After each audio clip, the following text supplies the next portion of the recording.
தேவனை கோபம் முட்டக்கூடிய காரியம் என்னெல்லாம்? வீட்டில் பார்த்தீங்கன்னா பெரிய ஒரு ஃபோட்டோ தூக்கி வச்சுட்டு இதுதான் இயேசு கிறிஸ்து. அது ஒவ்வொரு வீட்டுக்கு போனாலும் ஒவ்வொரு மாடல் இருக்குது. வசனம் பற்றி அறியாதவர்கள், சுவிசேஷத்தை புதுசாக தெரிகிறவர்கள், புதுசாக ஒரு இடத்துல போகும்போது இயேசு இப்படி இருப்பார் என்று சொல்லக்கூடிய ஒரு காட்சிக்காக, ஒரு தோற்றத்திற்காக நாம் காட்டக்கூடிய காரியம். இப்போ நம்ம அதை என்ன செய்கிறோம்? அதை சர்ச்சுக்குள்ளால பெரிய அளவில் ஒரு தாடி வச்சு, கையில் ஒரு கோல் வச்சு, ஒரு ஆட்டுக்குட்டியை வச்சு நிற்கக்கூடிய, இதெல்லாம் அந்நிய தெய்வத்தை நம்ம கொண்டு வரக்கூடிய ஒரு அறிகுறி, ஒரு அடையாளம். இதை நீங்கள் புரிஞ்சுக்கணும். இது எந்த சபையாக இருந்தாலும் சரி தான், இதுதான் உண்மை. நீங்கள் எப்படி ஆராதிக்கிறீங்க, வழிபடுகிறீங்கிறத முக்கியம். நீங்கள் நிற்கக்கூடிய இடம் பரிசுத்த பூமி.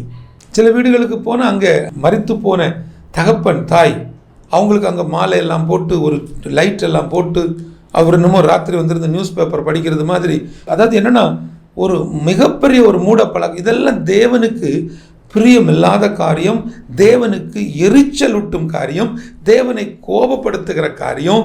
இந்த காரியங்களைத்தான் அந்நிய தேவனாக நான் உங்களுக்கு சொல்கிறேன்.